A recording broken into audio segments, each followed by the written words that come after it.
thank you for everyone for attending today. I really appreciate your time. My name is Dave Scahill, and I'm the CEO and founder of the Discovery Source. Been working in early childhood now for 41 years and have taken many, many ideas from classroom teachers and want to share them with you today. So first we'll do a little PowerPoint and then we're going to do some experimenting. So please ask any questions in the chat that you may have along the way, and I hope that we have fun. So let's get started here. Of course, if you know me, you know I have technical challenges sometimes. So I have this amazing video, but there's no audio. So I want you to watch really closely to this child's face and see the joy that is coming from discovery. And imagine lots of laughter, screeching, happiness, and here we go. This is the point of this whole discovery is it should be fun. And you should be doing things you're not sure you can do.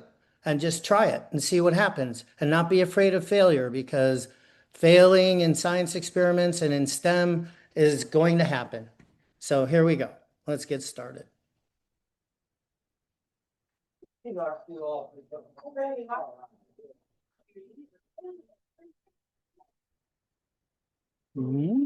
Let's see. Can I put up one more? I wonder what would happen if I put one more. Ooh. Parents are saying, "Oh, amazing."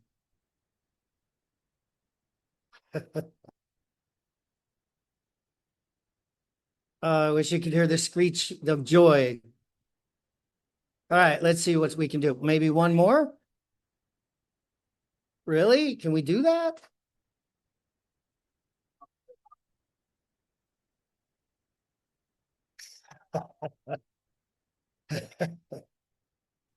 Have you ever laughed so hard you knocked yourself over?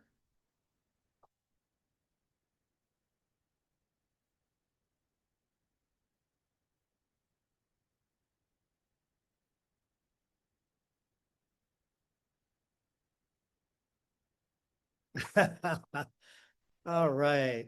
All right, all right, all right. Well, I love that video. I wish I could have had the audio on for you. It's just so wonderful to see children when they discover things. So one of the purposes and goals that we have today is to kind of take the fear out of early childhood STEM and make it easy and fun. So what is STEM? Well, you've got science is the basis, right? You have some kind of experiment that you want to try. You can do your phones. Oh. So science, you've got lots of vocabulary words too that we're going to talk about, but science is the experimenting. Like you've got a problem, you want to come up with some kind of a solution, so you're going to experiment to try and see what happens. We have physical science, we have all sorts of different sciences, chemical science, kitchen science, and we're going to do some of those today. Technology in this session is going to be talked about in terms of the materials that are used, the actual materials, not electronic technology. Today we're talking the technology is going to be the actual materials we use, like scissors and blocks and jars, and you'll see as we go through it. The engineering is, okay, what am I going to do? I've got this problem. Now, what do I need to do to put this together and to try out my experiment? So you need to engineer some kind of an idea of what you want to accomplish. And so you'll be thinking, problem solving, and putting it together. And the math is going to be are you using large items, small items? Are you talking about distance, weight, temperature? Is it hot or cold? Is it long or short? So whenever we do these activities, we're going to be trying to look at each one of these independently and how they all work together as well.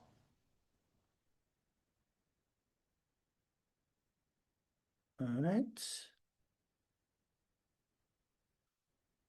So there's a lot of language when it comes to STEM, and your science method is really important. So you start with a problem, right? Okay, I've got two things that I want to experiment with.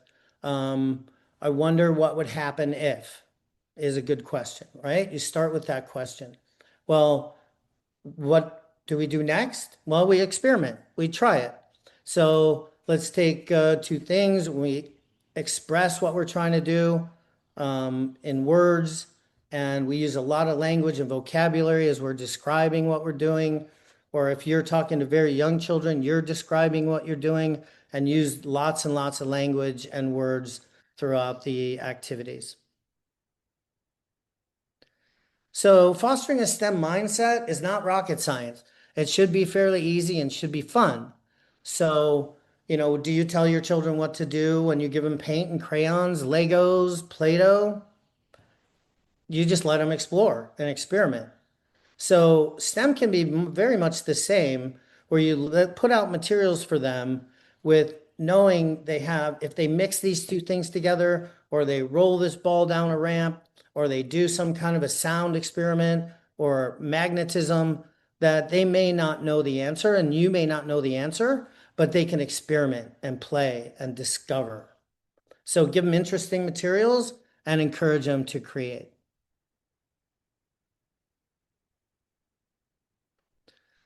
So I love rolling balls down a ramp. It's easy, it's fun, and you can do it indoors, you can do it outdoors, you can do a variety of different things with it. So I'm going to move away from the PowerPoint for now, and we're going to do some experimenting. All right, so follow me. Welcome to my home office, by the way. All right, so we set up 3 different ramp setups. And I don't know, can you tilt it down a bit, I think? Can you see? Everybody see all right? Okay. So we've got cardboard boxes.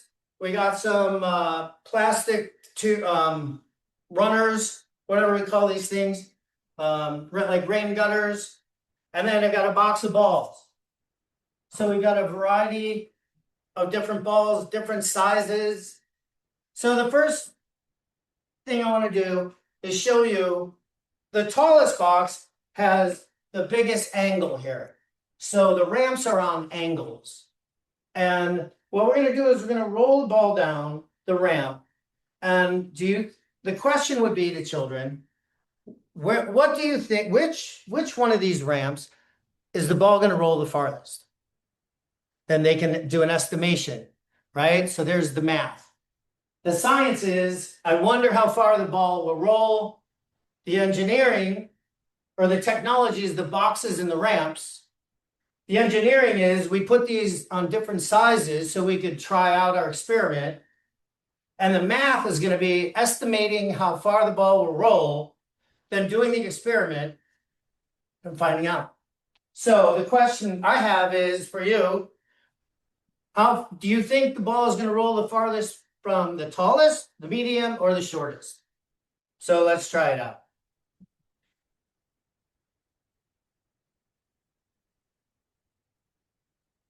Oh, we made it all the way to the end with that one. So now we're going to try the middle one and see it's leaving from the same distance. Not quite as far. And the third one with the smallest angle. We'll go the shortest distance. Now we're going to try something new. Don't make him dizzy. All right, one last time. We're going to come over here. We changed the material so that we went from a very smooth surface to a carpet. So now the question is, do you think the ball will roll as far on a carpet as it did on tile? Yes, no. You can chart the children's responses and ask them all, what do you think will happen? Some will say further, some will say shorter, and then we'll experiment. And as you can see, it didn't even make it all the way down. So just using this idea with balls and ramps, get a variety of different balls. So you can have a baseball, a tennis ball, a water polo ball, a rubber ball, large rubber ball, short rubber ball, a little tiny little rubber ball, and try them all on the same ramp, all different balls. See which ones go the furthest, the fastest, the different sizes, different weights. Take this outside and let the kids play forever doing ramps and balls. Okay, here we go. I've only been doing this for 40 years and I still sweat every single time. Just a little physical activity. All right, any questions so far? Any comments? Chats? Oh, we got lots of chats.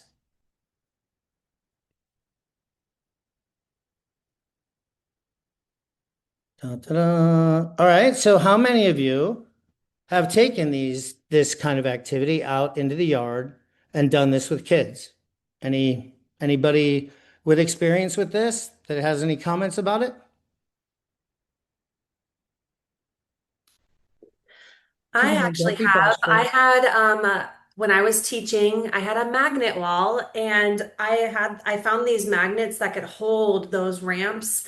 And so I had students that would stick them to the magnet wall at different angles to figure out how fast a ball would roll or if they had a heavier ball and a lighter ball, the differences. So yeah, lots of fun. It's great interaction. Awesome. So you got to remember to ask the questions, have them do estimation, have them mark where they think the ball is going to be. Take a tape measure and measure out how far it is. Use feet or yards and talk to children in every single way that you can. Science, technology, engineering, and math in everything that you do. All right, cool. So, all right, next we're going to do some of my favorite experiments. I hope you don't mind we're live doing this. All right, this is a little tricky. Can you see these two water jugs? Thumbs up, down, yes? Okay, good. All right, so what we're going to do now is we're going to do some color mixing and temperature mixing. So first thing we're going to do here is I've got a jar full of cool water. And I'm going to put some food coloring in. Now watch, check it out when you put food coloring in water.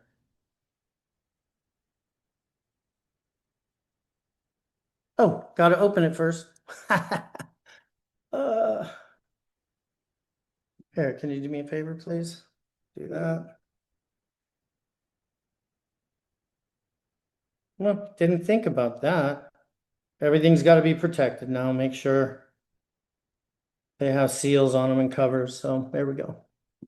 All right. So watch this out or check this out. When you put in water food coloring,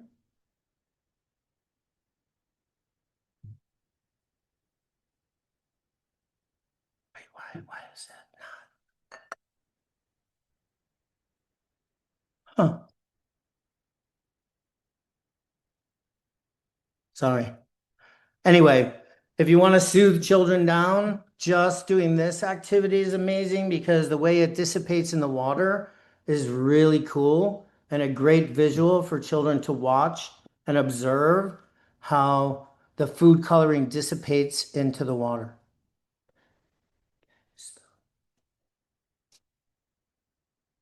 Put on some nice soft jazz, have them watch and observe. What does it look like? Has anyone ever seen a jellyfish?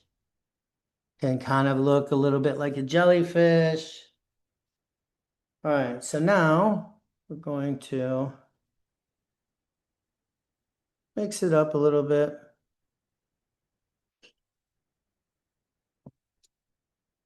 We're going to add a little bit more.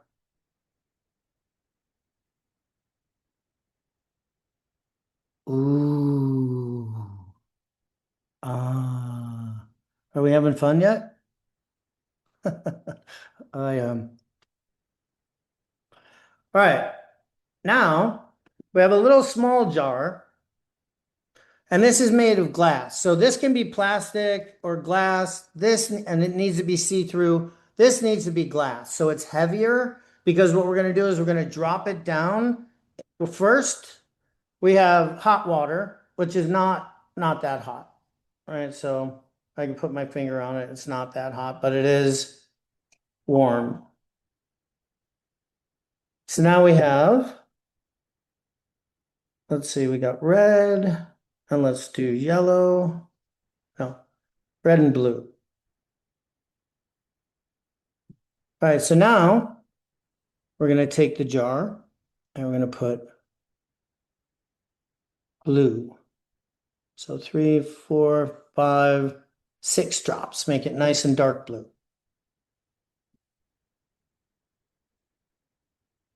All right, so now what we're going to do is I took some yarn and I tied it around the salt shaker so I could lift it up and then drop it into the water. Now, what do you think is going to happen when I put this hot water into the cool water? Anybody have a guess? All right. We're going to drop it down. Maybe sink.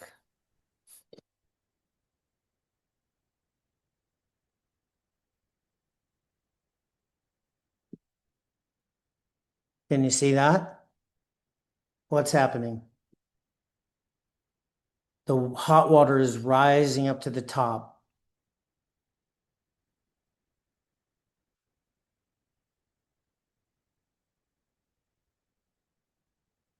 So it's a nice slow water volcano because hot water will rise. The molecules are much more open and available for flowing, just like warm air flows up to the top. Warm water will flow up to the top. And then you'll notice it's not a great example, but when you mix red and blue, you get purple. So then you'll get color mixing up on top. You'll get a purple color, and the red will stay on the bottom and the blue will stay on top. Pretty cool. Children love to see this experiment happen. They can do it on their own once you show them how to do it. And then next, I always like to do another, here's hot water. And so what we're going to do is we're going to pour out that one. We now have a jar of warm water, not hot. And we're going to take cold water. We're going to put it in here. And this time I think we'll do yellow. So it's a little more dramatic. Boom, boom, boom. Lots of yellow. And then we'll do some blue. Boom, boom, boom.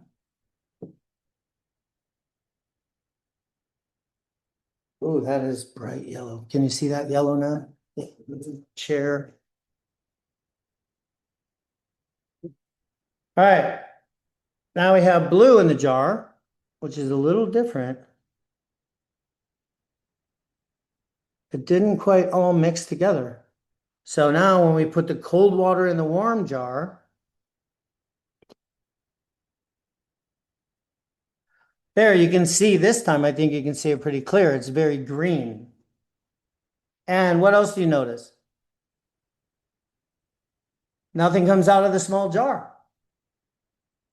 So the cold water is so condensed, it stays in the little jar and it turns colors too. So anyway, one of my favorites. Children love this. I hope you did too. Thumbs up, happy hearts. Oh, I love it. Okay, cool. All right, so we're going to move on. I'm going to experiment again with using liquids. This was in my car all night. I didn't put it in the fridge, so I don't know how this is going to work. So I wouldn't do that with children, obviously, but we have milk on a tray. Oh, it didn't quite cover it. All right, now we're going to get some food coloring, and I need some soap. Some Dawn detergent would be best. And so we're going to do, this is whole milk because we want to show how when you use soap on fat, what can happen?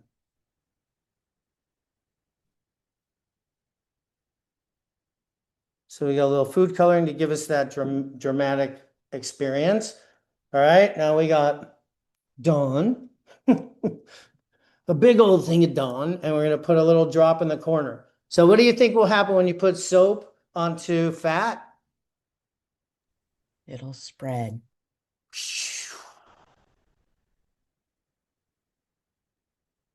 Brings back the 70s to me. Actually, late 60s. All right, here we go. Let's get rid of this mess and move on.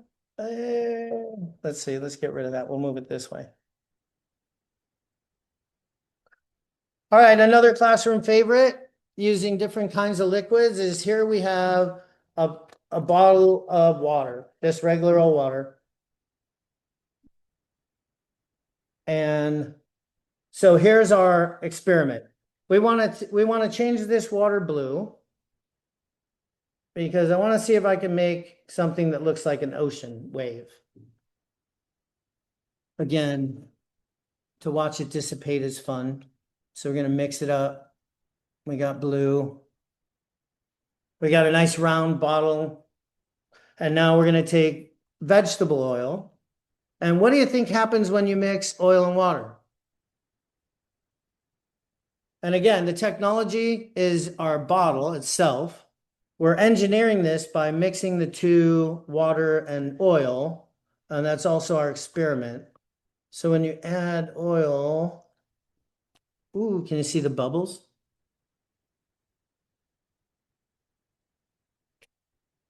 We'll add some more. Oh, let's, oh, timer's going off. That must be halfway through. All right. Let me get the top.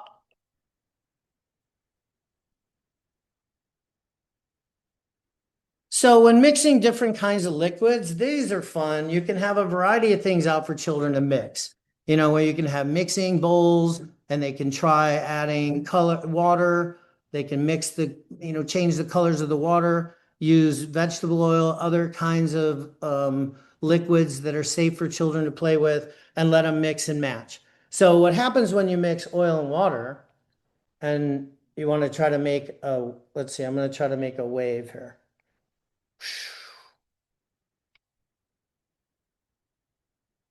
Oh, oh, I think I need to fill it up all the way. Yeah, sometimes these don't work as perfect as you want them to the first time, which is okay. I've had better waves, so I'm going to try this.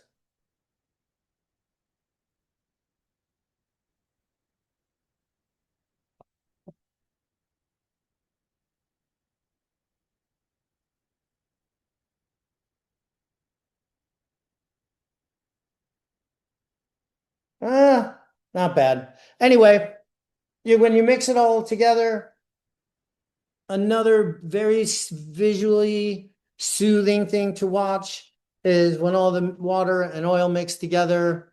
Children love to just come and watch it, and then eventually they will separate because oil and water do not mix permanently. They will only mix together occasionally.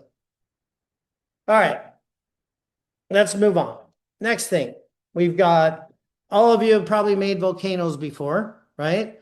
So in this case, I want to show you something cool where we're using vinegar, which I poured into a little bottle of water. Well, former bottle of water.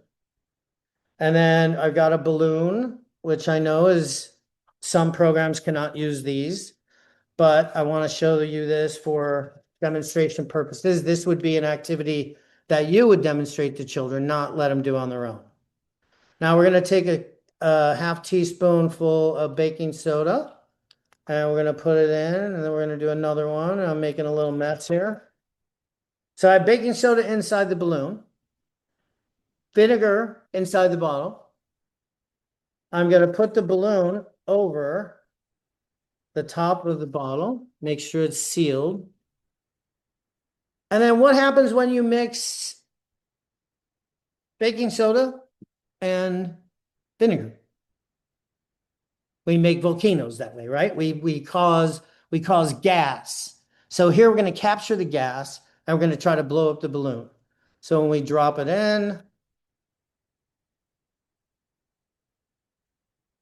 the gas comes up and blows up the balloon. There we go. Ta-da. Another fun one. All right. Next up, I want to talk about sounds. So this is really fun to set up a sound center. Outside is probably preferred, where you can take a bunch of different materials from around the center and find things that can help make sounds. So what is sound? Sound is vibrations that actually move the air and our eardrums hear them and we hear different sounds. So even I just slap a table. I should have been a drummer probably in another life maybe. Um, so what can we do to make sounds? These things are fabulous. If you ever get bubble wrap, for be able to take and put this down, tape it down on the ground, have children walk on it and try to pop it. Babies especially love this one, or they can push on it. Preschool children, they just push on it. So all we're doing is the pressure that we're putting on these to blow the air out is what's making the sound.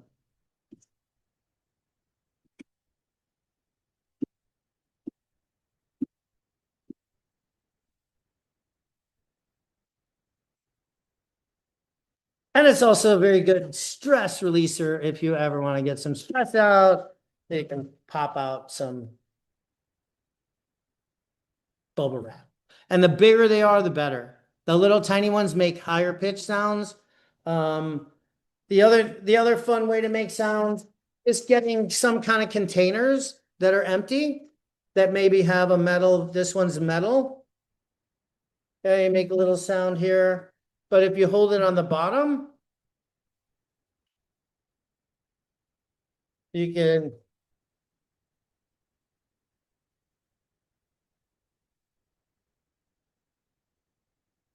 get 4 or 5 children playing different ones together. They can walk around, when you add some kind of an other material to it. Do you hear the difference?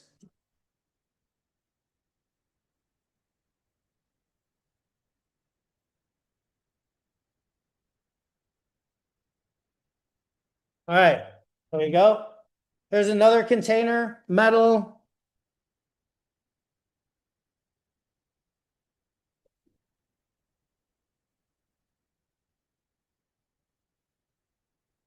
Last time I went to Hawaii, I had to get one of these when I went to the Region 9 family engagement conference. I was like, wow, what is that? And then I realized it's one of those conches that the guys run around. And so there's a little hole in the back and you just, nothing. But if you push a little bit harder,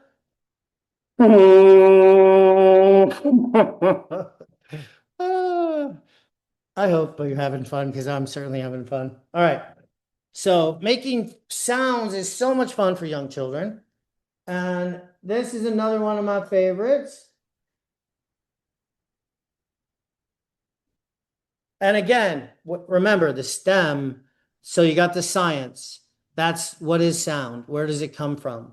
Well, it's vibration. So we can prove that in a variety of different ways. When you hit things, when you blow through things, when you squeeze things, they're going to make different sounds. And the technology again is, in this case, we're using a Pringles can. It has a metal bottom, which we put a hole into, and then we softened it in the bottom to make sure it was safe. Then I got a shoestring made of cotton and got it wet. So because it's kind of an open container like this, and you vibrate the string, we're going to make sounds. So here we go. Are you ready?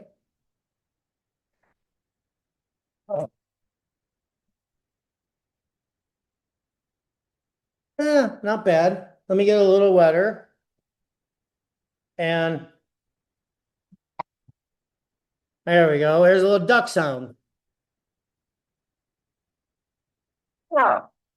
Or a seal. No, they sound more like This one's a duck. All right. Oh, good. I see hearts and stuff. You encourage me when I see little reactions, so thank you. And look at this.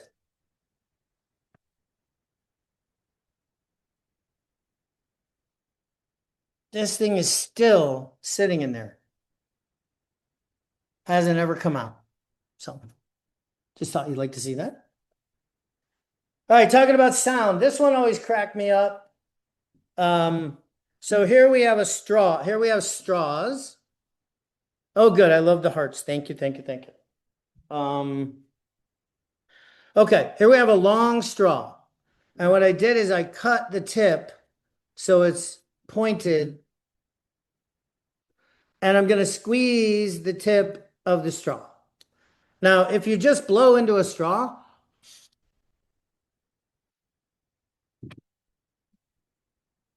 nothing happens. But if you make it like a little reed on an instrument and you squeeze it, and then you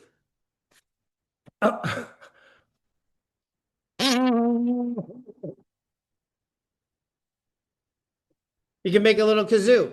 Now, if you cut it in half and cut the tip, it's a little bit louder.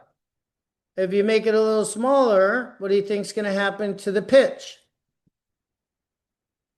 Lower, higher?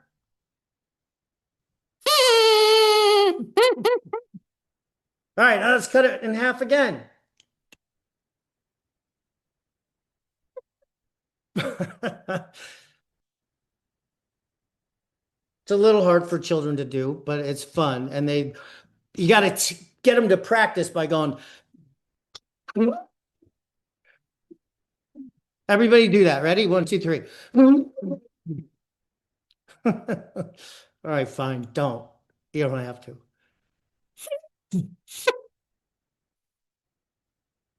Okay. All right, we're running out of time, so I want to move on to another one of my favorites, and that is magnetism. Children absolutely love magnetism, and really, this is about the only thing you have to buy here today that I showed you. Everything else is things you can get on your own and in your classroom probably, and hopefully you've got bar magnets. So magnetism is so cool because you've got a magnetic field, and the magnetic field is invisible. And one of the ways I love to show this is by taking a bar magnet, and then let's see, I need to prop this up. Would you mind propping this up for a minute? And then move back a little bit. All right, so you can tilt it down. There we go. Okay. So you can put this anywhere. I just grabbed a cardboard box and I put it on top of it. And then what I did is I took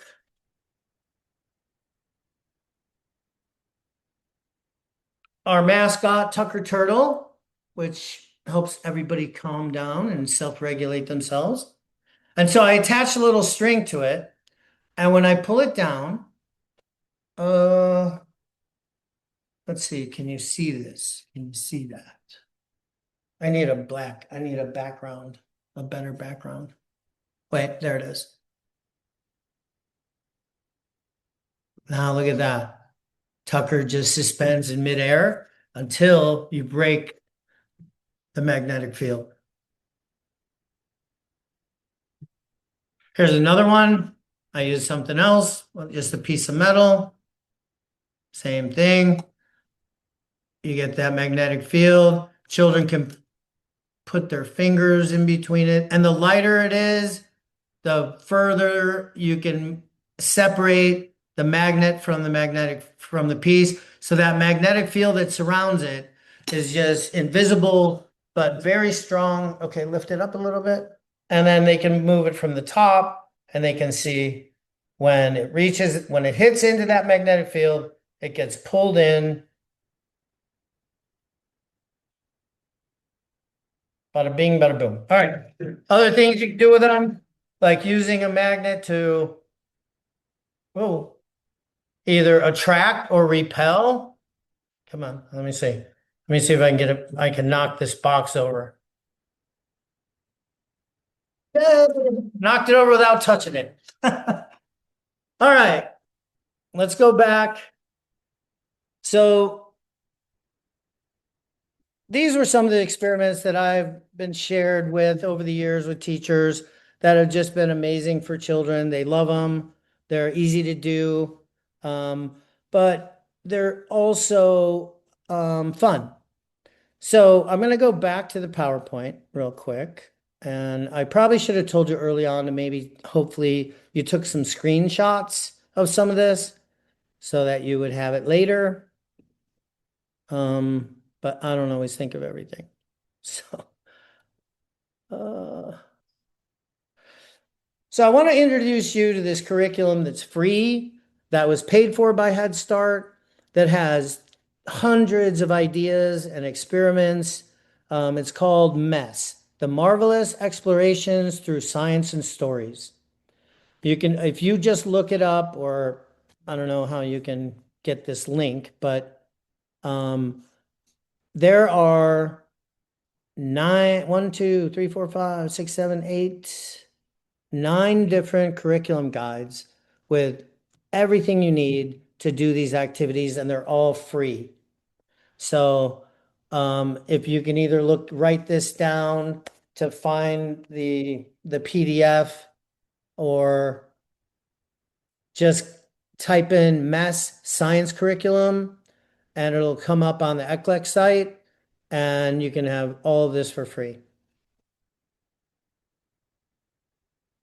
The other thing I want to bring your attention to is, when doing these kind of experiments, there's often times where you can look at the desired results and see what children are learning, right? And maybe even do this in small groups where you can take a look and say, okay, what are they doing here?